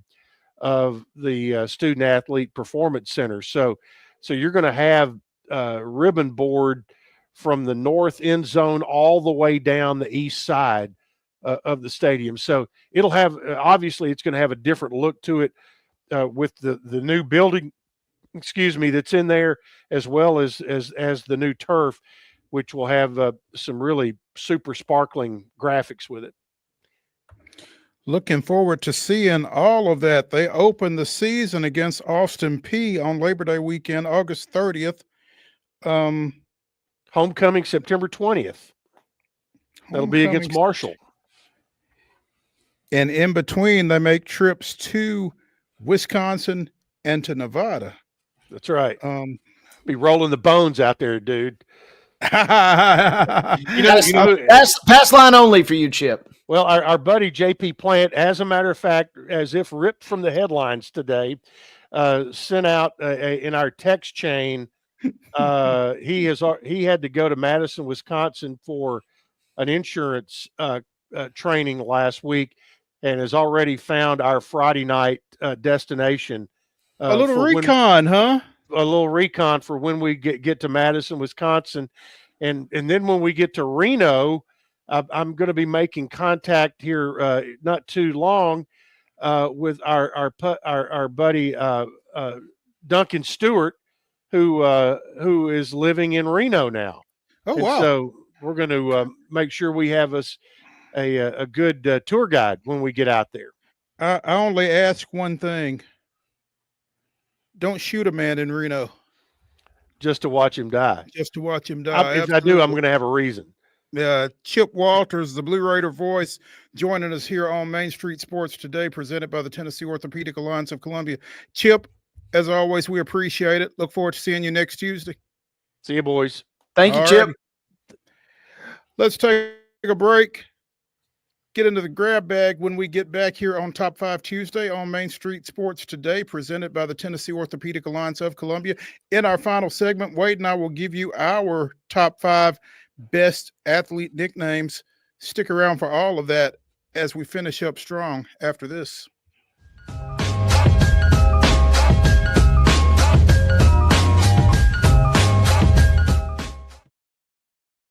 Get ready, race fans. NASCAR is back in Music City with a new name, the Cracker Barrel 400. Guitars, fast cars, and the comfort of Cracker Barrel's country hospitality. May 30th through June 1st. The action kicks off Friday night at Nashville Superspeedway with the Rackley Roofing 200. Then the Tennessee Lottery 250 on Saturday. And Sunday night, NASCAR's top stars under the lights in the Cracker Barrel 400.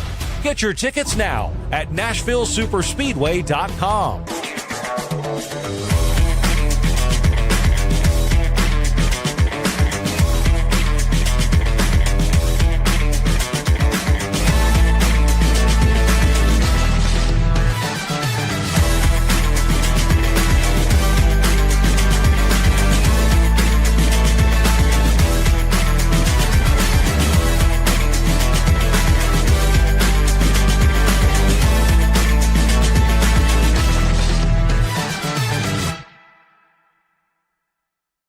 Jones & Lang Sporting Goods here in Columbia has been outfitting teams, officials, and anybody else from T-ball to college for 50-plus years. Be sure and check them out at 931-388-8060 or online at jonesandlang.com. Jones & Lang Sporting Goods, the look of a winner.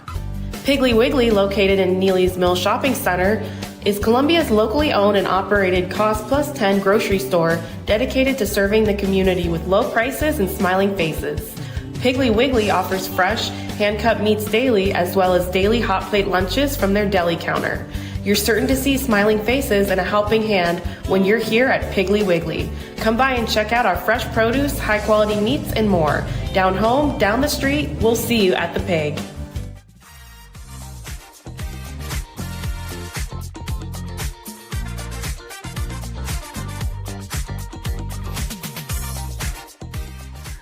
Top 5 Tuesday continues here on Main Street Sports Today, presented by the Tennessee Orthopedic Alliance of Columbia. NBA playoff action continued last night. Game 1 of the Eastern Conference semifinal matchup between the New York Knicks and the Boston Celtics. And it looks as if the Celtics were in control until they weren't. Knicks 108, Boston 105 in overtime, as the Knicks overcame a 20-point deficit for the win on the road. And, you know, as we mentioned, talking to Tom Withers yesterday, it ain't a series until the road team wins a game. Now we've got 2 series in the Eastern Conference. And a third in the West. All 3 road teams sneaking out victories. How about that?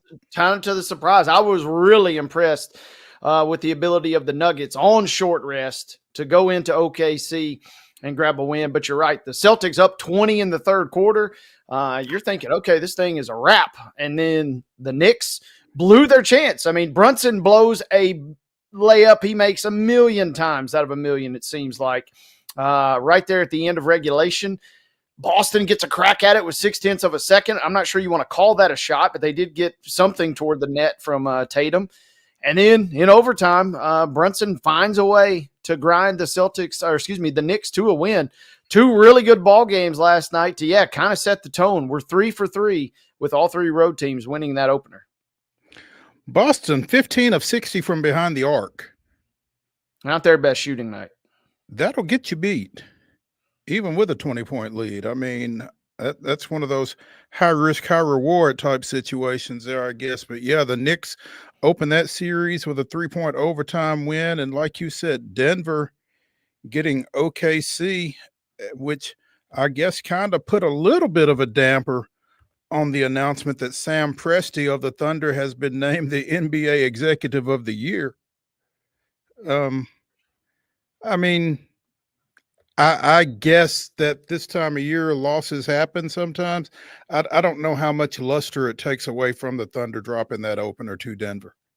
No, I think the same. The Cavs, you got reason to be concerned about, especially with Garland.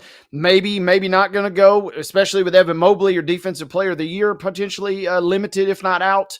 They're the team that's got real concerns. If you're Boston, if you're OKC, yeah, it stinks you dropped the opener. I would not be surprised if those teams rally and we still end up with a gentleman's sweep. I would not be surprised. I do feel like Denver maybe's got just enough alligator blood to still kind of keep hanging around. And, it won't go his way, but Jokic looked like the MVP in that duel versus SGA last night. Epic performance. We'll see if they can get another win or two in this series, but I would not be shocked if both of the home teams rally in big fashion in game 2. And then I feel like they've got the goods to win the rest of the series. Cleveland, I'm still unsure about. Again, Sam Presti of the Thunder voted the NBA Executive of the Year. He was followed in the voting by Cleveland's Kobe Altman, Trajan Langdon of Detroit, and Raphael Stone of Houston. There were 13 different GMs in the voting. Nico Harrison was not among them. No, not shocked. I'm shocked, but man, Nico, deep down, he's got a little bit of a smile on his face. He's probably still going to lose the war, but for now, he's got a little bit of a smile. He's got that one good friend that's still whispering in his ear, "You did the right thing. You did the right thing." I appreciate the loyalty because, not surprised that he didn't win it. And then on the same night, we could see the Cavs and Kenny Atkinson, who was named the coach of the year, winning just 22 hours before they took that loss right there. It's going to be interesting to see. Imagine that.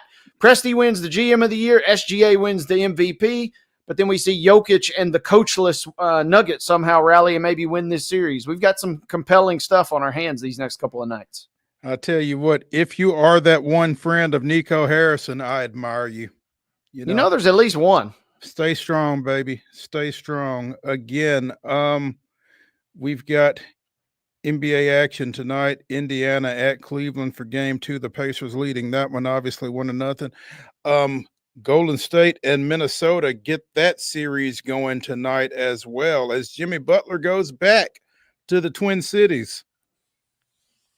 I'm intrigued to see how the T-Wolf fan base responds to having Jimmy in the house in the playoffs. Yeah, don't expect a super warm welcome, I don't think. And that's from the fans and also from the Wolves. This is going to be epic, though. We didn't get the fight. Draymond tried a couple rolling heel hooks, I think, at times in the first round.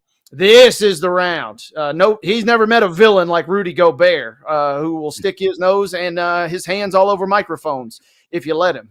So let Rudy Gobert and Draymond tangle. It may not even take the over-under might be 2.5 games before one of those guys gets into a little bit of a Donnybrook.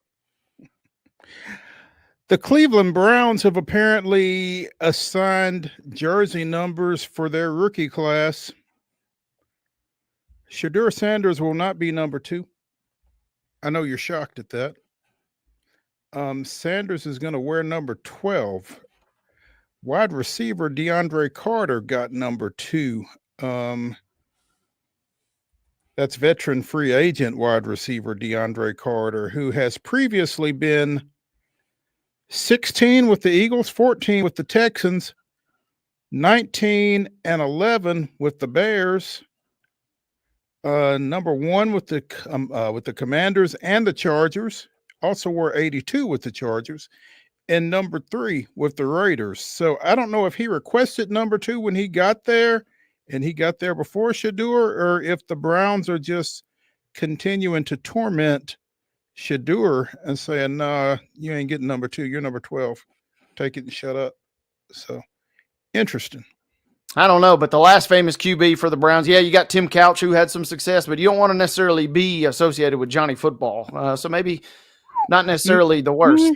That could very well be for the best that he's not number 2, given the history in Cleveland.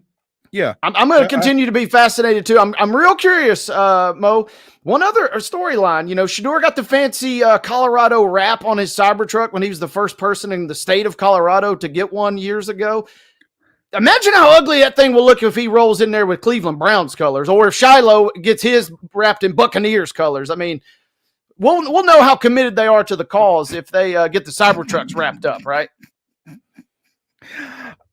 I wonder how much a wrap costs. I've never checked into it, but I mean, I guess the Browns one. Oh, I mean that's got to be one of the more hideous combos you could come up with. And I got some Browns fans in my life. Well, and the color combo and the truck itself. So yeah, that's just that's literally hideous on hideous right there. Yeah. Blue and orange might look a little better. Ty Golden can afford a wrap down in Gainesville. Florida just extended the national championship coach for 6 years at $40.5 million. That's million with an M, for the 39-year-old who became the youngest coach since Jim Valvano back in 1983 to win a national championship. So 39, and all of the Goldens, present and future, are financially secure. Again, he's going to make $40.5 million over the next 6 years as they extended him through 2031. One of the top 5 highest paid coaches in the country with that extension. I'm not sure who the other 4 are, but man, that ain't bad. Not bad. And the key caveat in all of this, because the whispers are already out there, if he leaves for an NBA job, his buyout starts at $3 million. It does go down by $1 million annually. So if you're one of those franchises, his name was already kind of getting whispered around this year, maybe you wait a year and then you make your move for the Florida coach, because it does go down by $1 million after each year.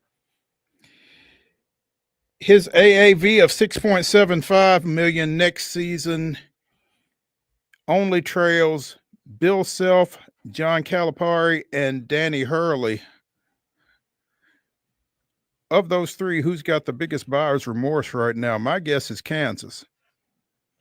Kansas feels like they're on the outs. I mean, but they're the longest deal, right? You've been there the longest, and you hadn't had success recently.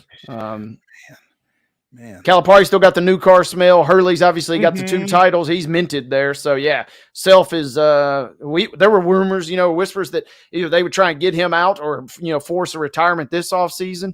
He's got about one more good year before things really start getting icky up there in Kansas. Yeah, because there's not a whole lot else to do out there in Lawrence. And if men's basketball ain't good, that's not going to be a fun place to be, I don't think. So any thoughts that you might have had regarding a Triple Crown this horse racing season can be put to rest. Sovereignty will not run in the Preakness. Kind of stinks, right? It does kind of stink. Yeah, I mean, I think that's one of the biggest fascinations of the season. Once you get your Kentucky Derby winner, can they win 2 more? Mike Rogers of Pimlico. We received a call today from trainer Bill Mott that Sovereignty will not be competing in the Preakness. Bill informed us they would point toward the Belmont Stakes. We extend our congratulations to the connections of Sovereignty and respect their decision. We continue to see the excitement building toward the milestone celebration of the 150th Preakness Stakes, and we look forward to an incredible weekend of world-class racing and entertainment. Officials at the Preakness have had no other comment than that. Preakness is Not this coming Saturday, obviously, but the following Saturday. That'll be what, the 17th, I guess. You've had 13 Triple Crown winners. I guess that number will hold up into next year since Sovereignty is not running. He's the second horse in 4 years to skip the Preakness after winning at Churchill Downs. Rich Strike also did not run at the Preakness following his win in the Kentucky Derby in 22. So maybe this opens the door for CL's favorite Baeza. Yeah, or opens it further for Baeza. Yeah, I'm looking at a current odds list, and he's not on here either because I was getting ready to make the point. The excuses are running up against journalism here, and I'm talking about the horse. That is, got a chance. You got your biggest competitor now no longer running. Rodriguez is sitting there at 5-1 as the second shortest odds, followed closely by Sandman. But according to CBS, at least, Baeza is not listed. I don't know if that just means he hadn't confirmed yet or what the deal is there. That would be my pick yet again if it's not journalism. Sure. That will definitely be something to keep an eye on here over the next few days as we get ready for that. Baeza. Here we go.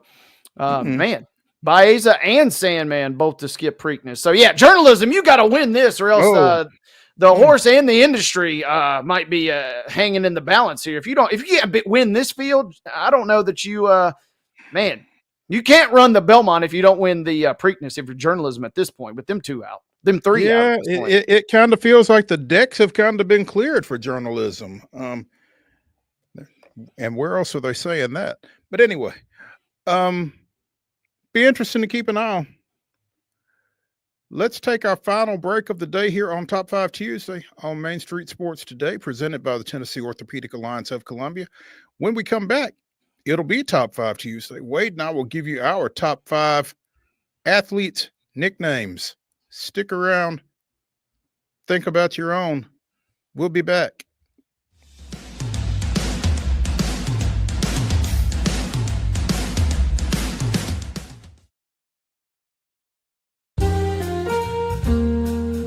Welcome to the Omni Nashville Hotel. Urban elegance with a vintage touch.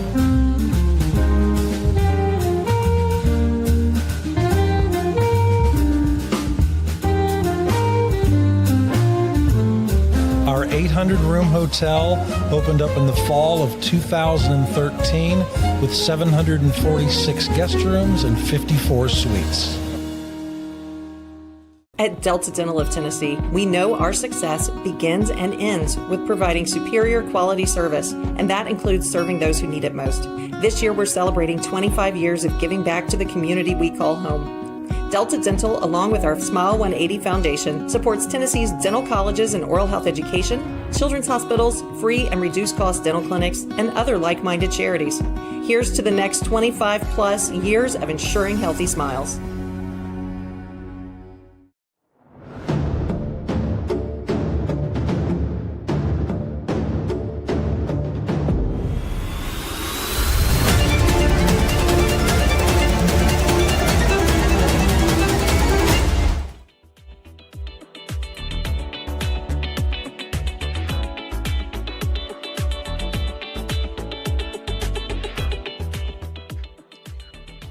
Top 5 Tuesday here on Main Street Sports Today. It's our final segment, which means it is time for Top 5 Tuesday, as Wade and I give you our top 5 best athletes' nicknames. Wade, shoot your shot. Man, there are so many good ones on this list. I don't necessarily know where to start, but I guess I might as well start at the top. You know, some people do know who Eldrick Woods is. But I mean, everybody else walking the planet knows who Tiger Woods is. So when you talk about the best of the best, great nickname, elite nickname in and of its own right, but obviously the aura and the personality behind it. Yeah, I got to go Tiger Woods for number one. When the nickname kind of supplants your real name, that's when you know it's a good one, I think. So, I think Tiger Woods has much more of a ring to it probably than Eldrick Woods does. Yeah, you're not necessarily shaking in your boots on the 18, to tap in to go to a playoff versus Eldrick Woods. But Tiger, yeah, you're peeking over your shoulder a little bit more. Yeah, I don't think Eldrick in red on Sunday Mm-mm. necessarily sparks the fear that Tiger in red on Sunday might. So yeah, I think that's a good one. Yeah, the first one I thought of when I thought of this category um is former NFL, and when I say former, I'm talking late 50s, early 60s former NFL standout. And again, to your point, Dick Lane as a defensive back may not necessarily have you shaking in your boots, but when the night train steps out on the field, he's going to get your attention. And 68 career interceptions don't hurt either. Dick Night Train Lane is my number one. Yeah, that's a great one. As a defensive back, I'm not sure that there aren't many better nicknames. Kind of lets you know what he's there for. Absolutely. That one was on the list, and that is a good pull. Man, there are so many good ones on here. I don't know necessarily. There really are. I don't know where I'm going to go, but I will pick this one just because this guy's got a couple nicknames. Larry Legend kind of rolls off the tongue. That's all well and good, but the Hick from French Lick, I mean, come on. That kind of taps into everything, and it's just got the element of humor. So give me Larry Bird with not Larry Legend, but the Hick from French Lick is right up there for me. Although Larry Legend is not bad. That's not a bad nickname to turn down, right? I mean, the fact you could turn that one down tells you how good we're talking about this guy being. Yeah. The Hick from French Lick. I mean, there's no one who doesn't know who you're talking about when you say that. So yeah. My number two is an amazingly simple one. And if you knew me, you probably knew that this was going to show up unless Wade had somehow grabbed it. They call him the Hammer. Hammer and Hank Aaron is my number two. And I mean, I just think that's probably as obvious as anything out there. So I knew that would be one or two for you, and I wanted to let you have the stage. I could have, if this Schadenfreude wouldn't be worth it in the long run. So we good. Yeah, I mean, what else? I mean, you said it best. When you say the name, you say the nickname, boom. I mean, you immediately know who you're talking about. You immediately know the greatness that unfolded. Absolutely. Number three, sir. Number three for me, man, I'm going to go all over the place, but my number three, and I didn't necessarily remember or realize this was his nickname, but Apollo Creed, the Count of Monte Fisto. And that's a boxing reference for anybody gets off the wall here, but the Count of Monte Fisto, as good as it gets. I mean, this was a guy that was as much of a showman as much as he was as a world-class champion boxer, but give me Apollo Creed with the Count of Monte Fisto, number three. The Count of Monte Fisto. I like it. This may or may not necessarily be PC in today's climate, but I'm going to do it anyway because it never fails that whenever I come across this guy's highlights on the socials, I have to stop and watch. White Chocolate, Jason Williams. Just a wizard with the basketball. So entertaining, so good.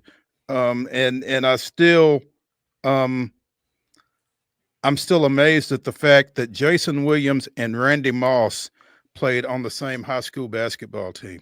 Just a good old boy. I would have spent money. I would have paid money to watch those guys play at the high school level for sure. But yeah, give me White Chocolate, Jason Williams.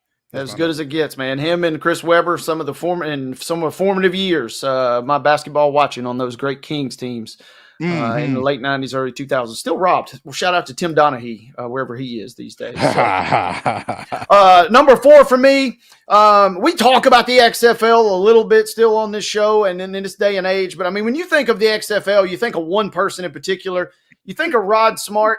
No, you don't think of Rod Smart. You think of you don't think of Rod Smart. He Hate Me, the greatest sports nickname to ever come out of the XFL. Really, one of the greatest things ever to come out of the XFL. Give me He Hate Me at number four. Former Western Kentucky football player. He Hate Me. Yeah. We don't give Western too much credit on this show, but yeah, that's a great one.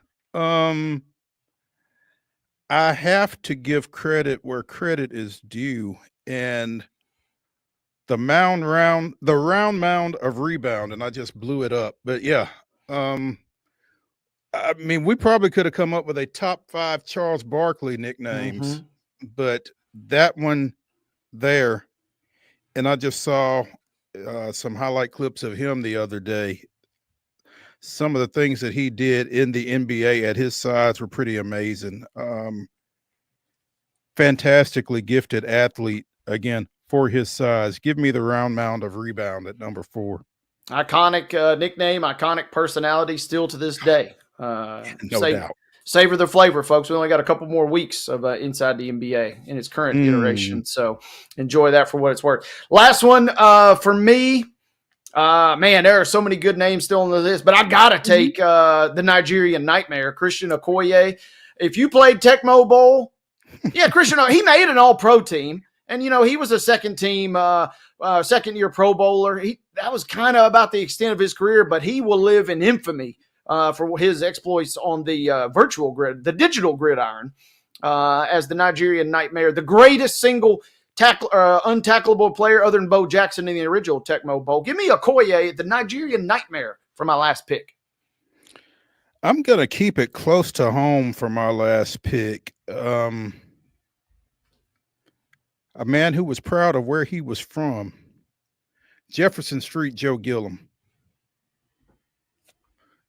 The pride of Tennessee, well, Tennessee A&I at that time, but yeah, former TSU quarterback, former Pittsburgh Steelers quarterback, and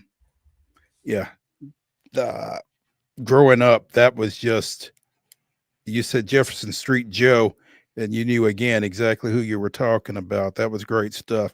But like you said, there are some really, really great nicknames out there that we didn't even get close to, and I thought it was kind of ironic when I considered these two together. You had Stan the Man Musial from Donora, Pennsylvania. And then you have Ken the Kid Griffey Jr. from Donora, Pennsylvania. And you had two of the best players in Major League Baseball history from the same town. Something in the water. Yeah, clearly. Absolutely. Yeah, plenty of great nicknames still out there, but those are ours. Slim Reaper was on my list. And Metallica's, you talk about Mariano Rivera. When the Sandman came out, all bets were off, baby. I thought Sean Kemp, the Rain Man, was a great one. And apparently it had nothing to do with the fact that he played in Seattle. I thought it did. That was a great miss on somebody's part, clearly.